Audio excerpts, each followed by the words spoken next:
सूबे के मुख्यमंत्री योगी आदित्यनाथ ने कल जब यह बयान दिया कि महाराष्ट्र से आए प्रवासी मजदूरों में 75% और दिल्ली से आए मजदूरों में 50% लोग कोरोना पॉजिटिव हैं। यह बयान जैसे ही आया प्रदेश में हलचल मच गई।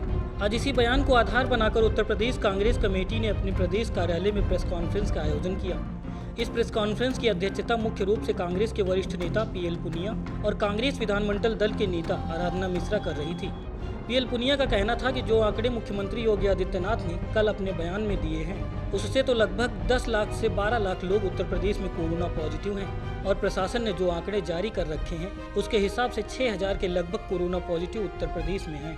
आखिर सूबे के मुखिया इतना बड़ा बयान किसी आधार पर कैसे दे सकते हैं? पीएल पुनिया ने कहा कि आखिर मुख्यमंत्री बताएं कि इतनी बड़ी संख्या जो कोरोना पॉजिटिव के मुख्यमंत्री ने बताई है, उनमें से कितने लोगों की जांच हुई है, और अगर यह केवल मुंह जुबानी आंकड़ा है तो इससे पूरे प्रदेश में डर का माहौल बन गया है।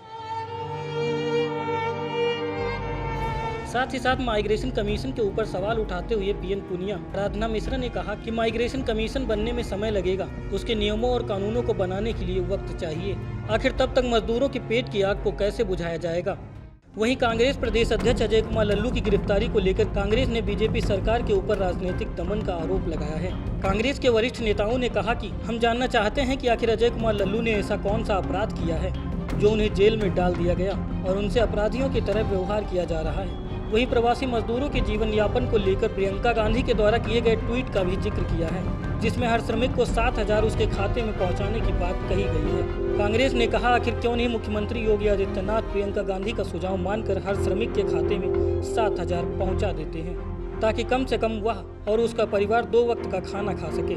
इसी मुद्दे पर हमारे संवाददाता अथर्व रस्तोगी ने कांग्रेस विधानमंडल दल की नेता आराधना मिश्रा से खास बातचीत की। कोरोना आपदा के समय प्रवासी श्रमिकों को लेकर आरोपों और प्रत्यारोपों का दौर जारी है। बीजेपी और कांग्रेस आमने सामने हैं। आज कांग्रेस पार्टी ने प्रेस कॉन्फ्रेंस कर मौजूदा बीजेपी सरकार पर कई गंभीर आरोप लगाए हैं। मैम, जो कल मुख्यमंत्री योगी आदित्यनाथ जी का बयान आया कि महाराष्ट्र से जो आए हैं वो 75%, दिल्ली से जो आए हैं 50% लोग कोरोना पॉजिटिव हैं, किस तरीके से इस बयान को लेते हैं? जी, बहुत ही गंभीर और बहुत ही बड़ा बयान माननीय मुख्यमंत्री जी की तरफ से आया है और मैं कहूँगी कि बड़ा ही विरोधाभासी बयान है। एक तरफ उनकी सरकार के जो आंकड़े सार्वजनिक किए जा रहे हैं, जो बुलेटिन आती है उसमें 6200 के लगभग आंकड़े उन्होंने कहा कि उत्तर प्रदेश में संक्रमित हैं। दूसरी तरफ सरकार आंकड़ा जारी करती है कि 25 लाख प्रवासी मजदूर आए।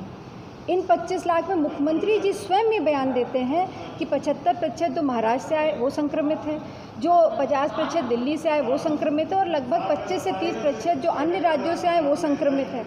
तो अगर ये आंकड़े जो मुख्यमंत्री जी के हैं, अगर इसको सही माना जाए, और सही मानना भी चाहिए क्योंकि वो प्रदेश के मुखिया हैं, चुनी हुई सरकार के मुख्यमंत्री हैं, वो जो कहेंगे उनको पूरा उत्तर प्रदेश सुन रहा है, हम तो उसी पे विश्वास करेंगे। अगर ये आंकड़े मुख्यमंत्री जी ने जो दिए तो इसके हिसाब से आज 10 से 12 लाख लोग उत्तर प्रदेश में संक्रमित हैं। तो ये तो एक विस्फोटक स्थिति, भयावह स्थिति है ये।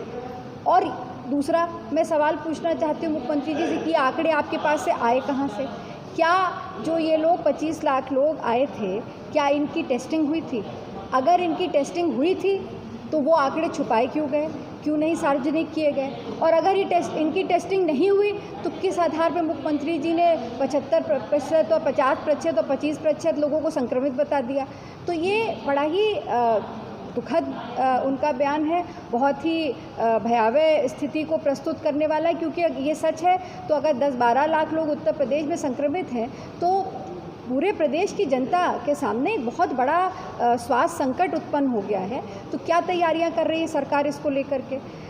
इसके अलावा मैं एक बात और पूछना चाहती हूँ कि 24 घंटे बीत गए मुख्यमंत्री जी का ये बयान आए हुए, प्रियंका गांधी जी के ट्वीट करके उनसे जवाब मांगा है, अभी तक मुख्यमंत्री जी की ओर से कोई न खंडन आया है इस बयान का, ना ही कोई स्पष्टीकरण आया है।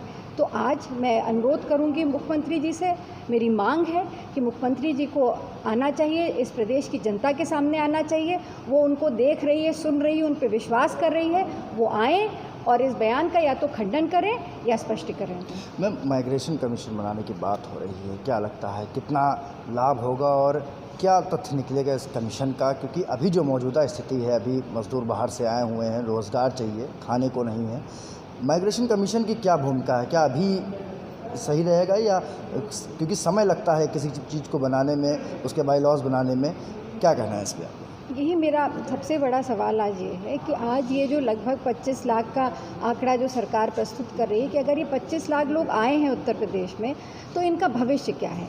आज आपने एक कमीशन की गठन करने की बात की, बहुत अच्छी बात है, बिल्कुल करिए, पर इस कमीशन से त्वरित लाभ क्या मिलेगा इन प्रवासी मजदूरों को, ये तो स्पष्ट कर दीजिए।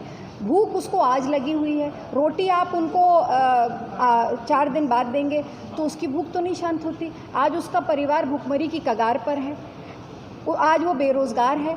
तो आज उसके जो सवाल हैं प्रवासी मजदूरों के, और वो कोई बाहरी नहीं है, वो उत्तर प्रदेश के नागरिक हैं, यहीं के हमारे भाई बहन हैं, तो उनकी जिम्मेदारी आपके ही आह्वान पर मुख्यमंत्री जी को याद दिलाना चाहती हूँ कि ये अपने आप नहीं आए, ये सपना आपने उनको दिया था कि हम उत्तर प्रदेश के जो मजदूर अन्य राज्यों में हम उनको ससम्मान लेकर के आएंगे। आज वो अपने घर लौटे हैं, तो प्रदेश की जिम्मेदारी है। मैम, जिस तरह इस कमीशन के ऊपर जब ये बात हुई कि अब दूसरे प्रदेशों को अगर श्रमिक चाहिए होंगे तो रजिस्ट्रेशन कराना पड़ेगा, उसके बाद एमएनएस प्रमुख राज ठाकरे का एक बयान आया, क्या लगता है इन बयानबाजियों से?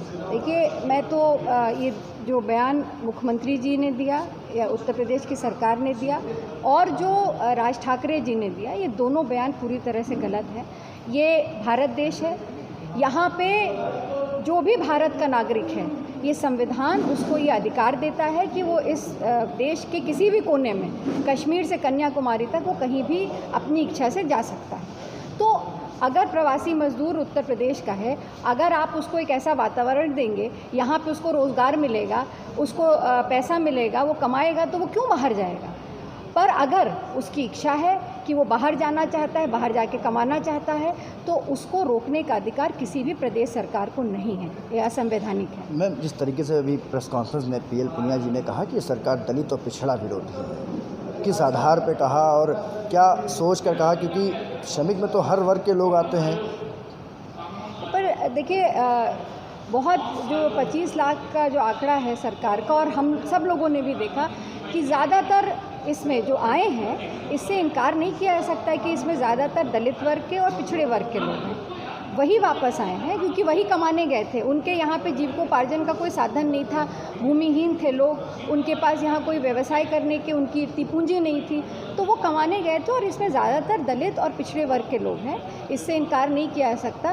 तो अगर सरकार उन दलित और पिछड़े के लिए जो आज वापस अपने घर आए हैं, उनके लिए अगर कोई योजना नहीं बनाती है, तो उनका शोषण होगा अगर, तो जिम्मेदार कौन होगा? उत्तर प्रदेश की सरकार जिम्मेदार। आखिरी सवाल, अगर जिस तरीके से कांग्रेस के नेताओं के ऊपर एफआईआर, चाहे अजय कुमार लल्लू हों, अभी वो जेल में हैं, फिर अलका लांबा के ऊपर भी हजरतगंज थाने में एफआईआर दर्ज हुई, क्या करना? ये राजनीतिक द्वेष की भावना से भारतीय जनता पार्टी ये सब कार्य कर रही है, और मैं स्पष्ट करना चाहती हूँ कि ये जिस तरह का अजय कुमार लल्लू जी उत्तर प्रदेश कांग्रेस कमेटी के अध्यक्ष भी हैं और प्रदेश की सबसे बड़ी लोकतांत्रिक व्यवस्था उत्तर प्रदेश के सम्मानित सदन के सदस्य भी हैं, और 2 बार के सदस्य हैं। जिस तरह से जिस झूठे मुकदमे में उनको फंसाया गया है, जिस तरह से काल्पनिक मैं कहूँगी कि एक मुकदमे में उनको फंसाया गया है, जो क्रिया हुई नहीं। हमने तो एक प्रस्ताव भेजा था, अभी ना वो प्रस्ताव स्वीकार हुआ, अभी उस पर ना कोई आदान प्रदान हुआ, उसी पे मुकदमा लिख गया। पहली बार मैंने देखा है कि किसी देने वाले के ऊपर मुकदमा लिखा गया हो, तो ये तो राजनीतिक द्वेष से लिखा गया मुकदमा है, और हमें अपनी न्यायपालिका पे विश्वास है।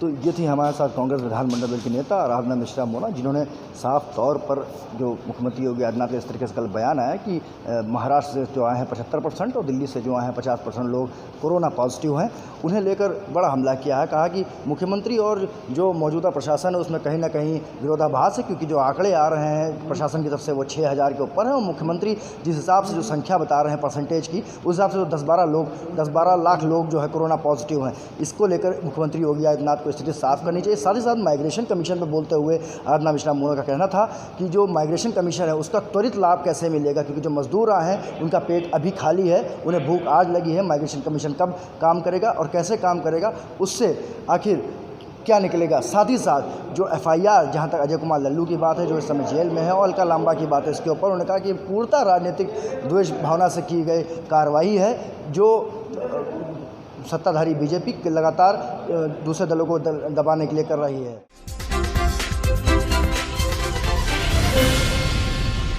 Hi guys, this is Neetu Chandra. You're watching me on Expose India. Keep watching.